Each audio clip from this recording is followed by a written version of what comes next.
Hello, everybody, and welcome to another Lunar session. I have another stunning guest, and it is a female in honor of Women's Month, and we have my dear friend, Anastasia Amy. Please, everybody, welcome Anna. Say hi, Anna. Say hi, Anna. Hi, everybody. Thank you so much for joining me today. It's such a pleasure having you on. You are such Well, a thank light you in for my having life. me. You're such a light in my life, and I really just enjoy conversations with you, and that's why I wanted to get you on board, because I know you're moving and shaking in all different areas. And just a bit of background on my relationship with Anna. We met many years ago through her boyfriend, and we've kind of just found ourselves in very similar, same circles. We've been lucky enough to work with each other. Anna's done my makeup. So Anna is a dancer. We've done dance classes together, and I was going to say singer. You don't sing, hey? I mean, I would love to, but yeah, not so much on the singing side, more on the dance and performance. Yes, dance, performance, acting, makeup artist, photography. She really is busy in all different things, and it's absolutely amazing to see someone just going for so many dreams, even the poetry. So please tell everybody a little bit about yourself. Well, thank you so much for that beautiful introduction, my Tam. Yeah. I'm really so blessed to have met you as well in the circles that we run in. And yeah, just to elaborate on what you've said, I studied drama at the University of Pretoria. And shortly after studying my degree, I wanted to take some time to kind of regroup and recover my sense of identity, because it was such a grueling process, and they really strip you down and make you feel like you don't know who you are so that you can become other people. Okay. Oh, That's interesting. yeah, but it was a very, very tiring, exhausting process. But just soon after that, I kind of found my voice in poetry, which I've always been very passionate about. But through the poetry, I really found myself healing from what I had experienced in my life, and it gave me an outlet to really find myself not just as a actress and a performer, but as an artist as a whole. You know, it made me feel like a creative, and it just unlocked all these facets of myself that I've really grown to love and enjoy experiencing.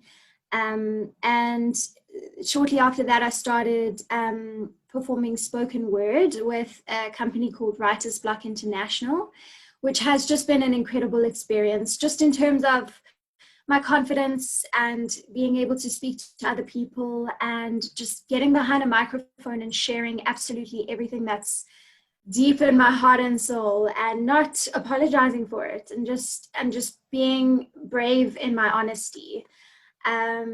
And I think through that process and through the poetry and the healing journey that it allowed me to experience, I then found my passion again for the arts. And I joined an agency, Fourth Wall Artist Management, with Andre, who's an incredible mentor as well. And just really try to upskill and learn as much as I possibly can about the industry, which is my life goal. And I continue to do that all the time and whenever I can. That's so amazing. And I think what's so cool, I mean, specifically when it comes to the poetry, I think from my perspective, poetry is not something that's very, I don't know, from my perspective, I don't know, it probably is in your world quite prominent, but not a lot of people go into that. I think it's so beautiful that you found healing in it, and you're using this platform to be honest and tell your story and heal. And I mean, I suppose it's the same as what I use my music for and what other musicians use it for. So like, how did you find have you always been writing poetry? How's it been? So I started writing poetry when I was very young. I was probably about 8 or 9 years old when I started writing poetry, and I didn't know what it even was. I mean, it was the same with acting. I would watch a film ever since I was young, maybe like 3-4 years old, and I would run straight to my bedroom and I'd practice the accents and the characters, and I didn't know what it was. I didn't know it was acting. And the same goes for writing. I didn't know that it was poetry. I just knew that I wasn't confident enough to speak to people face to face, and I never felt as eloquent as I do now in communicating, what's on my heart with other people. So writing became the medium. It became my way of expressing who I am and what I'm thinking and what I'm feeling, and processing those feelings from a very young age. Because I think I struggled, with mental health issues very early on in life. I was bullied, and just all of my life experience has led me down this creative path, by putting the pain into the art and really making it a cathartic process. So whether it's words or acting or a monologue or a dance, it's about emotion. It's about feeling that emotion and leaving it there. And in doing that, it's not only healing, but it's allowing you to take a step back and say, here it is, I've let it out, I've processed and experienced it, and I can now move on from that pain. Which, it just was my way of connecting, I think, with myself and understanding those feelings that I just didn't fully grasp. And I think what's also is that if I remember when I was younger and I'd listen to, I don't know, any songwriter or song, and I'd be like, wow, they've really said whatever's on my heart and they've made it easier for me to process it. And I think that your poetry and your monologues and your art will go and do the same for other people. So not only are you healing yourself, but you're making other people's feelings and emotions more, is the word comprehensible or comprehensible? Yes. And I think that's so cool. And I think with other people that are musicians, I think they don't really know where to express themselves. And the fact that, I remember also I used to write poetry when I was very young, and also going through stuff, and it was such a great platform for me to express myself. Yeah. So now you are a poet, you're a dancer, you're an actress, you write monologues for other actresses and actors. Am I correct? Yes, I do. I thoroughly enjoy that, because there's nothing more beautiful than writing a piece. It's really tricky to find good monologues out there. And if you walk into an audition and you've got to perform a piece that's, good, it generally comes from a movie that they're going to compare you to the lead actor or actress. And that's also a dangerous, game to play, because you don't want to be compared to anyone else. You want to be the best you. And so I love writing, meaty, juicy, fully developed, round characters for people to explore, and to have a safe space to explore their own emotions as a human being. So I love it. And then when they send me the footage or the final monologue, the final piece, it's amazing to see my art being used to explore someone's talent. And I love the process of doing that. It's really rewarding. That is so amazing. And I think it's so cool that you get to see people, your work of art come to life, but then now also enhancing somebody else and empowering somebody else. So with your acting, where do you see yourself? Where do you want to be with that side of your career? Wow. If you had asked me that a few years ago, I would not have told you I'd want to be where I am now. I would have, I reach for the stars. I dream of the stars. I want everything, and I want to reach, obviously, the height of my career. I want to be successful. But I think that it's so important to reevaluate what it means to be successful as you continue to grow. And I've been thinking a lot about how people are always chasing the next big thing.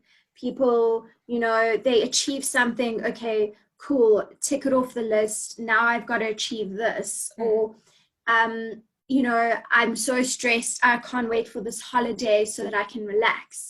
Or the week is so boring and I hate work and I'm waiting for the weekend to feel better about life.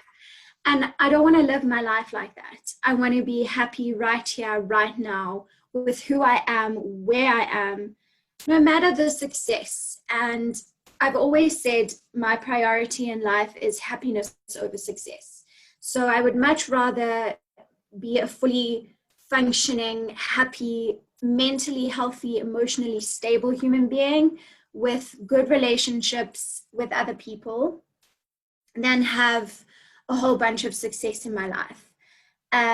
That being said, it doesn't mean to say that I don't have goals and dreams. I'm a huge dreamer, and I don't think that will ever change.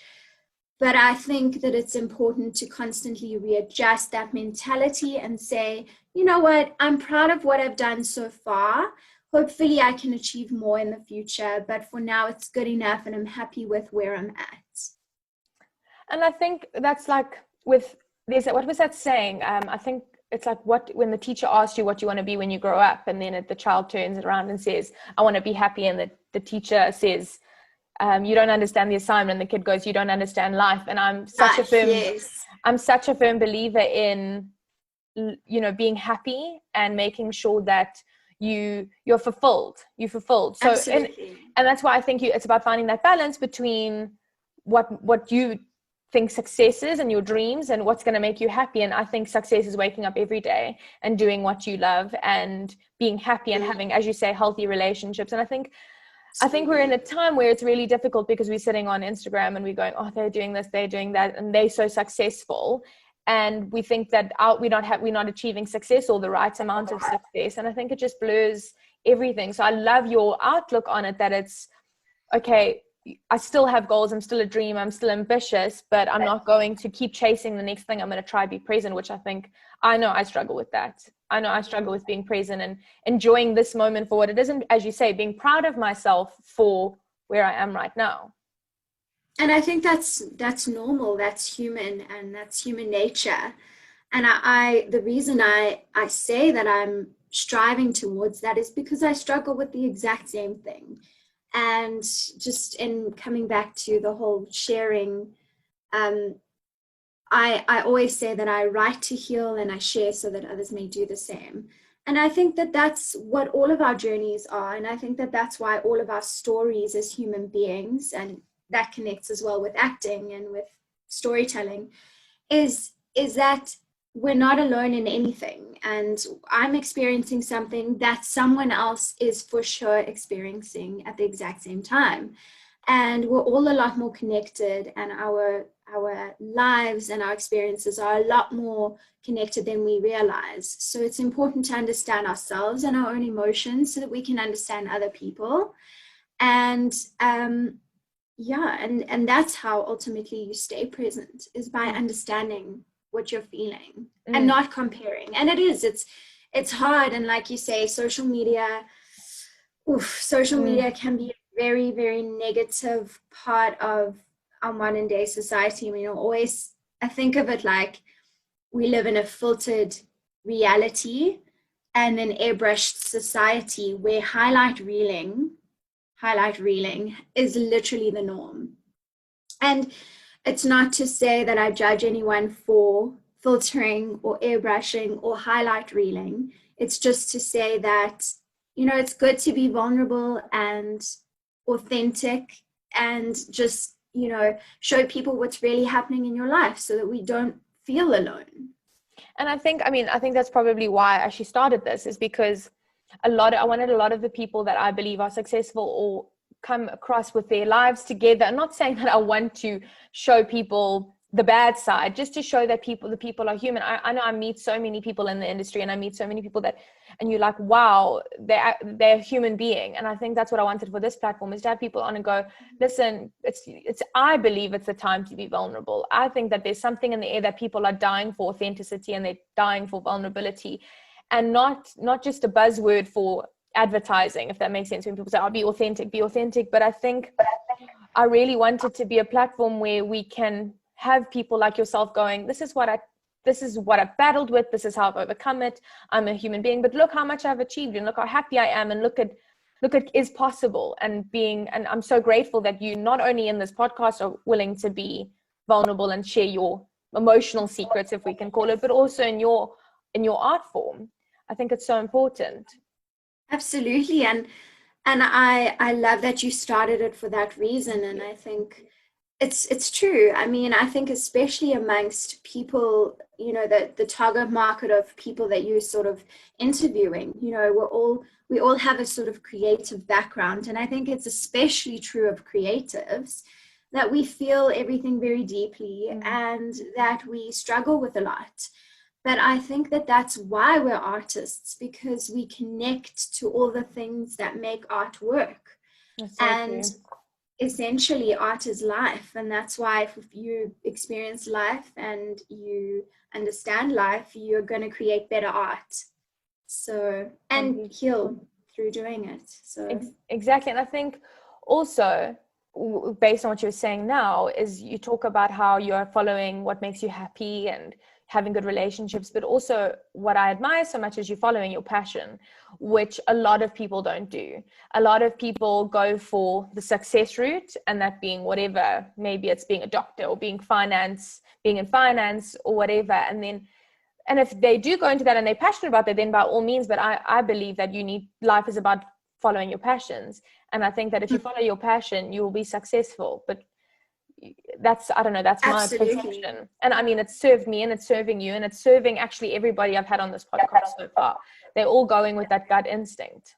And it's beautiful. Absolutely. Absolutely. And I think, anyone who's passionate about something will, as you say, will be successful in that field eventually at some point, even if it's a small success, even if it's not the height of the success that they necessarily had envisioned for their lives. But it brings a certain fulfillment, regardless of the monetary value or the fame value. I mean, I didn't go into acting for fame. I didn't study it because I was like, oh, I want to, be Charlize Theron one day. I did it because I genuinely connect to human emotion, which is what acting is all about. And I couldn't imagine a different life for myself. I literally, when people spoke about plan B, I wanted to slap them in their face and be like, there's no plan B for me. But I mean, look, when you get older, you do also realize that it's a compromise as well. I mean, you've got to make money to live. Yeah, we can't be living off our parents forever, and there's got to make some moves and find independence. Yeah, you're saying this to me as I'm in my bedroom inside my parents' house. No, but that's not even it. It's not even about whether you are right now. I'm saying in the future we need to be independent in whatever way that it is. And as much you're in a situation now where you're living at home with your parents, and that's beautiful. And I mean, I wish I was still at home with my mom year round, surrounded by family. And that's you're doing what you need to do to right now to make your career a possibility. And I was very true. That is true. I was very blessed when I came out of school, and I had my parents there subsidizing me so that I could do internships. If I didn't have that, I wouldn't be where I am today. So I'm just saying, when I said that, I mean, like, we don't want to be 60 and then that's what I mean. I didn't mean, but okay. So I know that you are more involved in film acting, not necessarily theater. What draws you more to the film side of things? Look, I have huge respect for the theater. That goes without saying. And although it's not my personal preference in terms of performance, I respect theater performers, musical theater artists, anyone involved in that side of the arts so much, because the amount of energy it takes and the stamina that you need to be able to deliver a solid performance night after night after night. I mean, it's incredible. So I admire theater performers so much, and I attend the theater whenever I can. But I just think personality wise, film, I've always been drawn to film. And I think because it's not so performative and not so broad and not so big, it's right here. It's the cameras in front of my face, and therefore the audience is, and they're capturing literally every detail in my eye, every glimmer of hope, every nuance, the subtext of human emotion is right here in front of my face. And I love that, because my whole journey and my whole path in life has led me to become less of a perfectionist and accept myself and love myself for the flaws, for being real and raw and authentic. And that's exactly what camera does. You cannot act on camera. You have to be. Oh, It's wow. called acting, but it's actually being. You have to be, because the camera will pick it up so quickly if you're being false, or if you're not being present, or if you're thinking about, oh, I need to do this properly right now, instead of actually being the character. And that's what I love about film. I love that it's a platform to experience human emotion. And then also the fact that the audience can connect to that story so deeply. I mean, I'm sure you've watched films and felt so deeply for those characters, even if they're villains. Sometimes you love them, you hurt for them, you feel everything with them. And that emotional journey for me is just, it's remarkable. It changed who I was. It shaped who I was growing up, watching movies like The Green Mile, and, feeling compassion and empathy for those people. And that's what, for me, every art form should be about, is creating an understanding between human beings.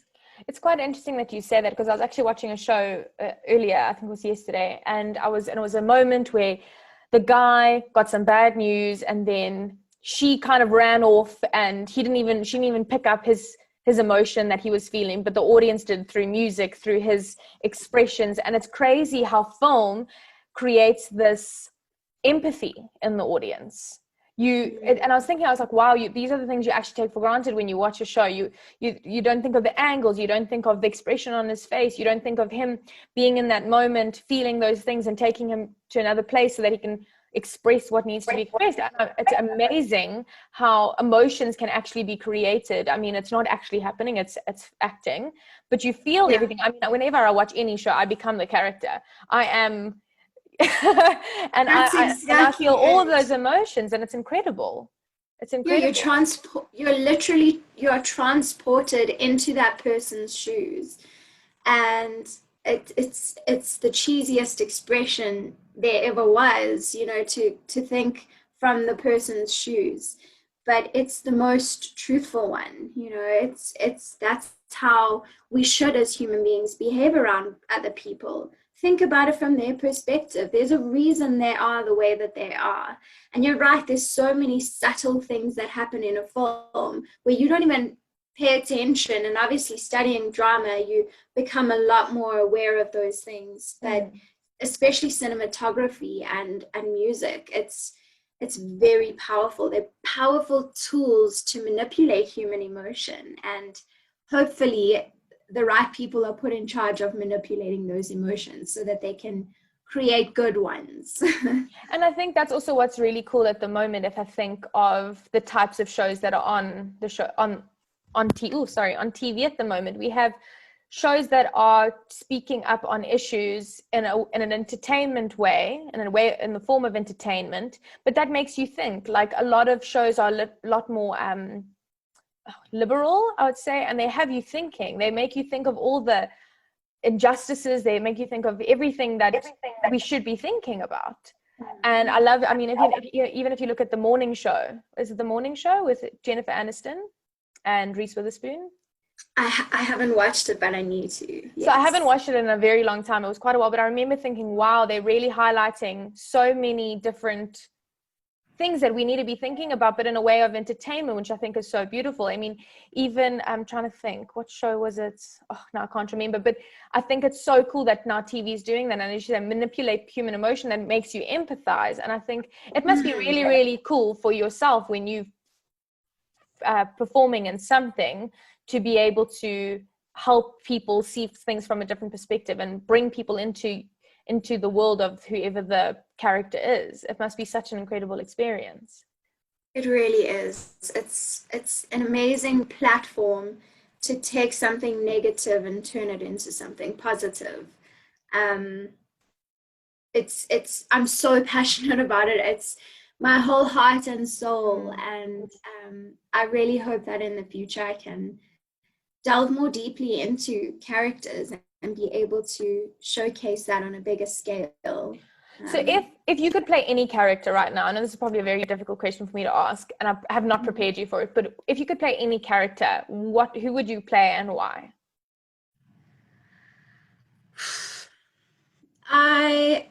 I've always, I think because of my close connection, my deep personal connection with mental health, I would love to play someone that's battling with something, as long as it's a fully round developed character, I really would die to be in a role where I can sink my teeth into this person and really get into their mindset and have to research and have to do a lot of work, because that for me is the fun part. It sounds so nerdy, but that is the super fun part of acting for me, is character research and what is this person's history, why are they behaving this way, what has caused this human behavior, the psychology behind it.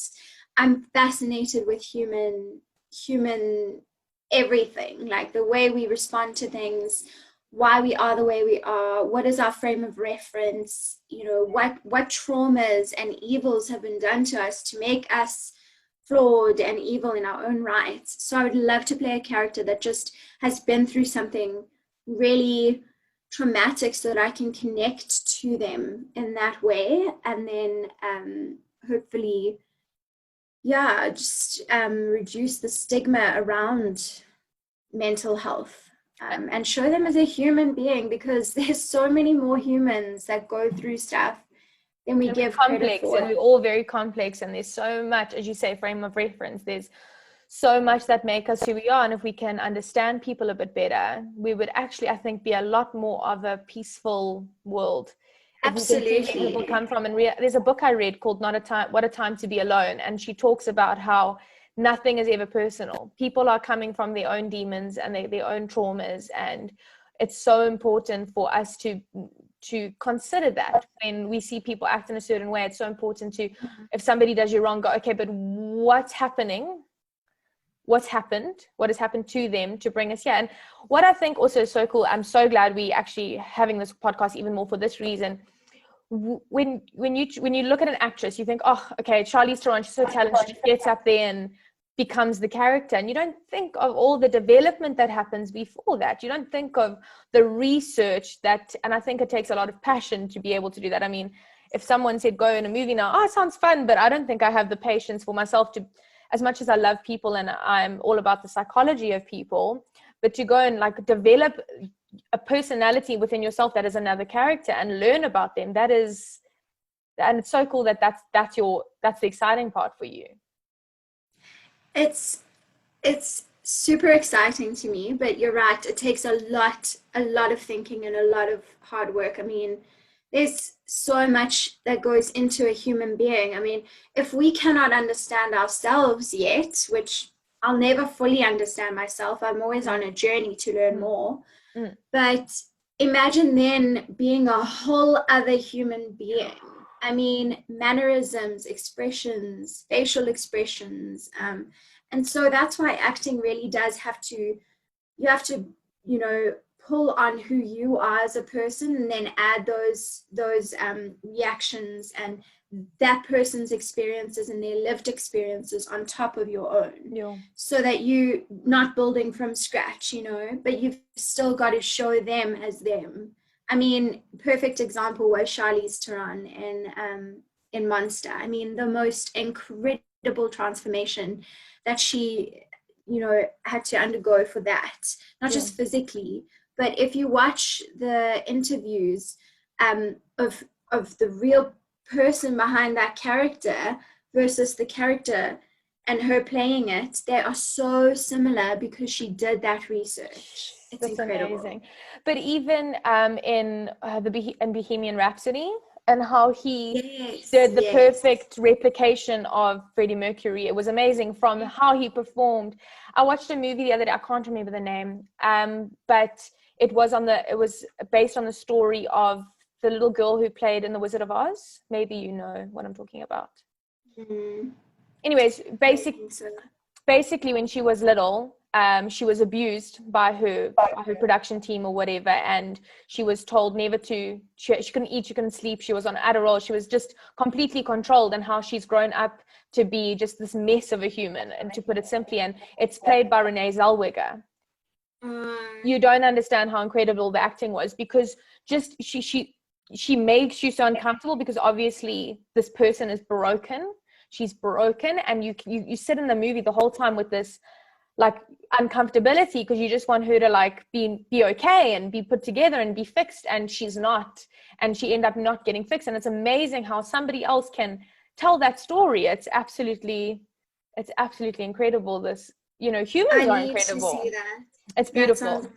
I'll find the name, and then I'll either post it here for other people's interest, and I'll also text it to you. Okay, and that book as well. That book sounds very interesting. Yes, you'll love it. It's a Nigerian girl, from what I understand, and it puts so much into perspective for me. And I say everybody must read it. It's not necessarily about being alone and being single as per se. It's about just that everybody's going through. It's beautiful, and there's so many different. It's just it's an awesome book. So I want to know, I know you just did Christian Heath's 4-part music video series, and I just wanted to know, I know that the music video series was shot quite differently to a normal music video. I want to know what your experience was working with Christian and how the whole music video was put together. It was a really, really cool experience. And I have to obviously thank you for that, for getting me on board. So thank you. Yeah, he's just such a talented musician. I mean, he has an incredible voice. He's been around. He knows what he's doing. And I think he's found his voice as an artist and his image, and he knows who he is now. So that was really incredible to work with someone of that caliber. And just to be involved in a 4-part music, like actors are lucky if they get one small role and a glimpse of themselves in a music video. So to have been in that was really, really remarkable for me. And yeah, I was super honored to have played his love interest. And just the whole team, like it was so small. I mean, there was just, 3 or 4 of us, and it was all shots on the latest iPhone. So it was, but I think what was so cool about it was making use of modern technology and what's out there today, and making, I think it's important to make art accessible to people, and modern technology has done a brilliant job of that. And I think that's what's so cool is, if you're an artist, don't wait for the right equipment. Don't, just make what you want to make. Yes. Put your message out there, put your stuff out there. And that's what I think was so cool about it. And just working with everyone was so professional, and that's amazing. Knew what they were doing. So great. You did so great. Thank you. I must say, I felt really bad in the Forget Who We Are music video. Obviously, towards the end, I had to throw a glass of water. And it's like the middle of winter. It was the most freezing cold day. Oh. And I had to throw this ice cold glass of water at Christian's face. I felt really bad. And you know what makes me feel even worse about it is that I enjoyed it so much. So I definitely gotta do what you gotta do. I definitely need to play a villain at some point in my life as well, because that'll be so much fun. That'll be so much fun. But yeah, it was such a cool experience, and I'm really honored to have been a part of it. Oh, I'm so glad you were. And it was so cool to watch you work and work with you and get involved with you. That was really such a cool part of the experience. So in terms of, I know we've spoken about success, I know we've spoken about all of that stuff, but what are some of the challenges that you face? And I do ask everybody this because I think it's important for you for other people to say, okay, I can relate to that. So what would you say are some of the challenges you have, whether it be mentally or actually just like actual obstacles in the entertainment industry? What do you battle with the most, and how do you overcome it? I think in the arts industry, this goes without saying, every single artist knows that the biggest challenge is to constantly stay motivated, and to stay motivated in a fleeting industry. Like sometimes it's good, sometimes it's bad. It's a roller coaster. Sometimes you've got to do things for exposure. Sometimes you don't get paid. Sometimes you get paid very little. And sometimes you audition 10 times and you don't receive a single callback. And so I think the struggle of being an artist is remaining true to who you are and knowing that this is still your purpose. I think that's the biggest problem is there are so many dreamers out there, and there are so many artists out there, and there are people with talent, like serious talent. And it's not about comparing yourself, but it's about realizing that it's okay if I don't book everything, something will eventually come, and staying motivated enough to keep on that path. I mean, I could have given up a million times. I could have, after varsity, I was pretty sure I couldn't do it. I was like, this industry isn't for me if this is how my degree went. It was so demoralizing and dehumanizing, actually. And you have to remember why you started in the first place and why you love it so much, because ultimately, if it is your life purpose, you'll find that inspiration again at some point, and that love for it. And that's amazing. You just got to keep pushing. And if you're not booking work, make work, create things, do it for yourself, whether you're putting a monologue out there or you're attending a workshop. Just do something that keeps those juices flowing, because at the end of the day, you're doing it because you love it, not because you want to make money. So just keep doing it regardless. That's amazing. And I think that's so important, that you keep doing, you keep creating with it. And I think that's the problem, is people go, I don't have a platform to create on. And it's about creating your own platforms, because, for instance, we've got to hustle out here. So in honor of Women's Month, I wanted to chat to you. I know that you are very big on women empowerment and feminism. And I think right now, because everybody's trying to be PC and all of that jazz, and it's like there's so many egos involved, and there's so many opinions, and there's a lot of stigma around being a feminist, meaning I'm a man hater, men are trash, all of that. What does feminism look like to you? So feminism to me is really just about, in a nutshell, it's about equality and equity. And there's a big difference between equality and equity that people don't always understand. Equality is when we're all given the same opportunities. Equity is when someone who is disadvantaged, for example, let's say there's a wall to climb, and one person is this tall and the other is this tall. Obviously, the taller person is going to be able to climb the wall, and the shorter person is going to struggle, even though they put at the same point of the line where they've got to get over the wall. So that is equality. Is you're here, I'm here, but we're at the same line and we've got to cross the same wall. So in society today, women do not have equity.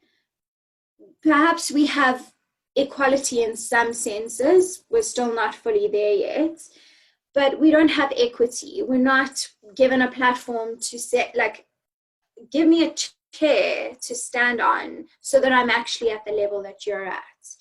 And I think that it's very sad how feminism has a bad rap, because I can't imagine saying to someone, be kind, and then have them argue with me.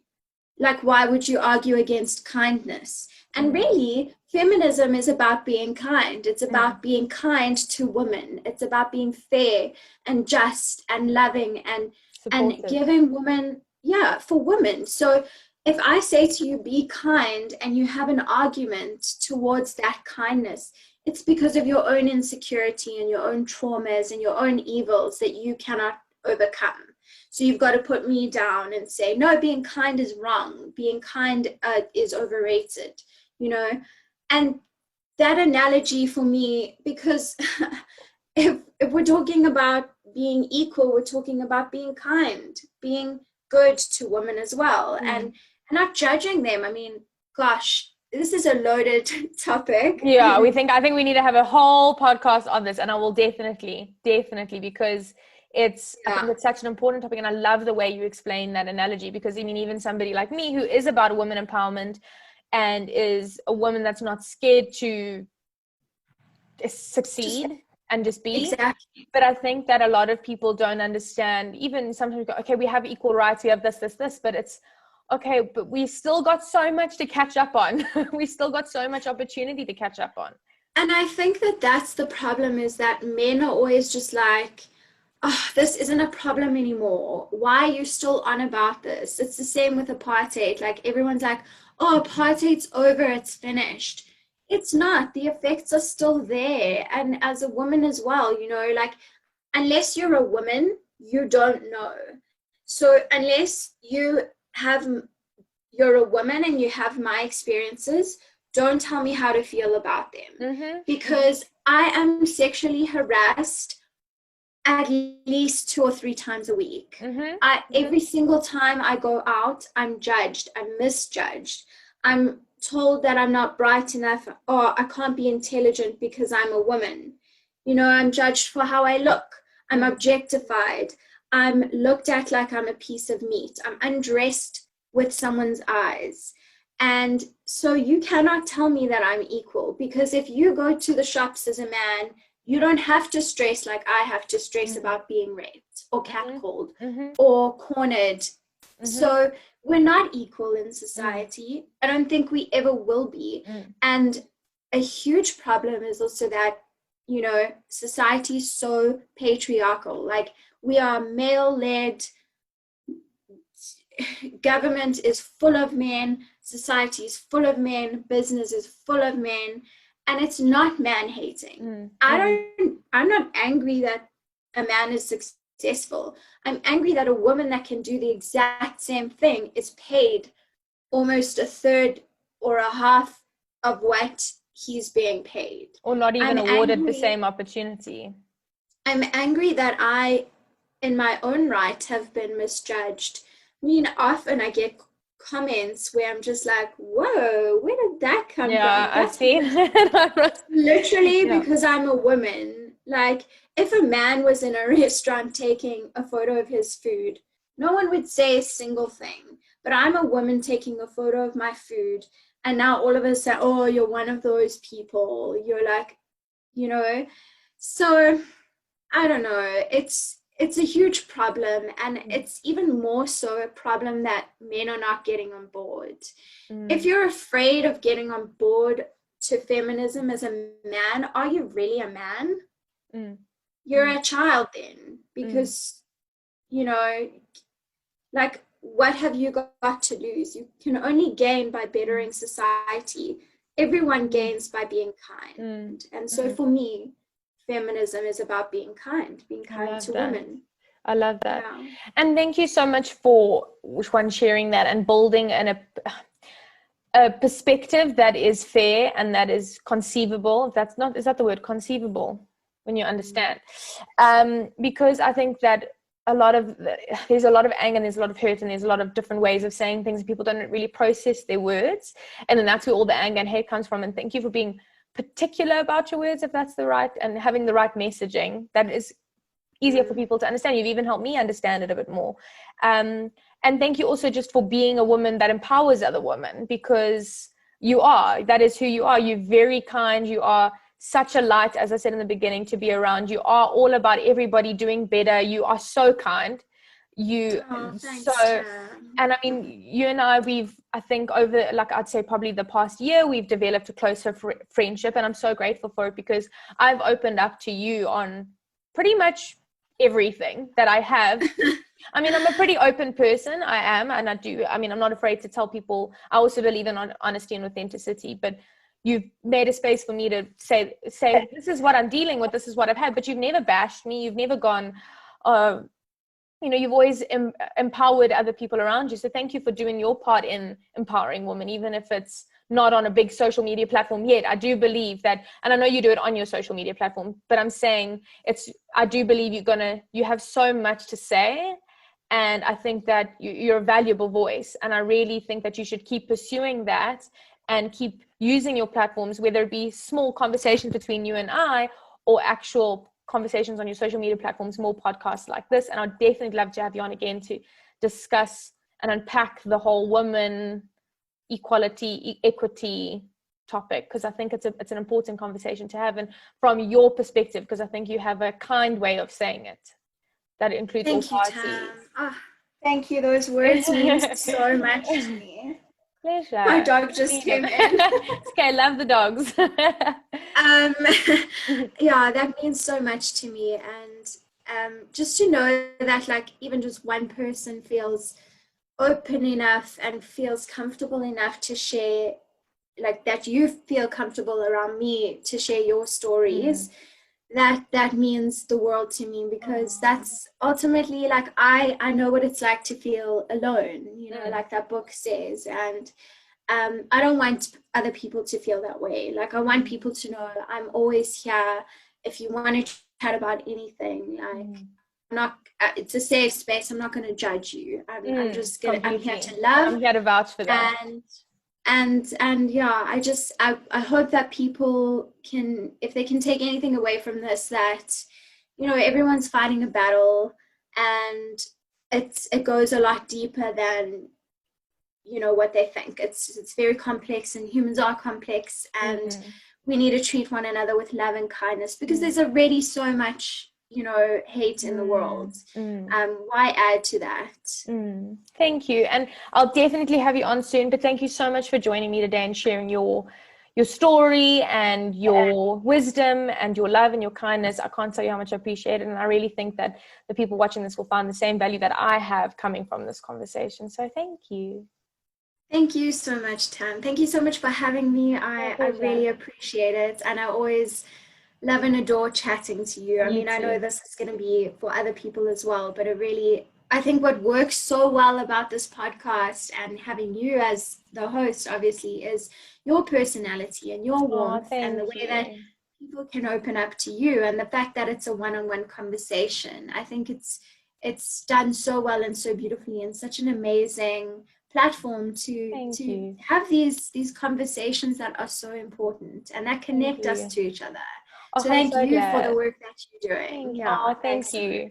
I'm so glad it's evolving the way I wanted it to. So thank you. I really do appreciate that. I'm so glad. I'm so proud of you. And every time I watch you, wow, and you're an amazing interviewer as well. Oh, really? Dude, I know I talk too much sometimes.